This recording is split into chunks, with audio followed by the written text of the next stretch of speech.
Okay, that was far-left Congresswoman Ilhan Omar claiming the Justice Department and Congress probing her sudden skyrocketing wealth to $30 million in just 1 year, that they have a problem with her living the American dream. You heard her say the goddamn United States of America. We've got new questions on where she and her husband got all that money. Joining us now, Forbes Media Chair, Editor-in-Chief Steve Forbes. Steve, new information coming in, and Forbes magazine, your magazine, has reported this too, that the state of Delaware and Washington, D.C. canceled the registrations for Omar's husband's investment firm, Rose Lake, for not paying its back taxes. We saw it owed more than $400,000 to Delaware and nearly $1,800 to D.C. She's claiming it's worth $25 million from less than $1,000 a year before. How can his investment firm not afford to pay taxes? It's supposedly worth an estimated $75 million to $150 million.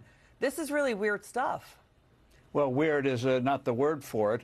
There's another word for it called crooked, and that's why we have to have an investigation into this. As you know, the Biden administration started examining her finances and that of her husband, and so surprise, surprise, that investigation went nowhere. But it's amazing how people can go into Congress and then become these entrepreneurial investing geniuses, where they come in, she had under $1,000 of net worth, and her husband didn't have much, and suddenly now they're multimillionaires. Is there a money laundering operation here? And in terms of the firms themselves, they have a sketchy background. That winery in California that she and her husband own, where did that come from? Where's the wine there? Nobody can seem to find it. So there's a lot of smelly stuff here, and that's why in the American Dream, her version of the American Dream is the Al Capone version of the American Dream, Tony Soprano version of the American Dream, and that is steal it from the taxpayers.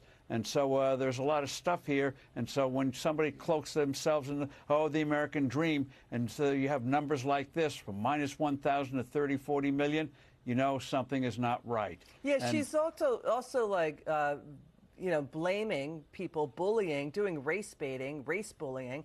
There's no evidence, public evidence, there's even a winery.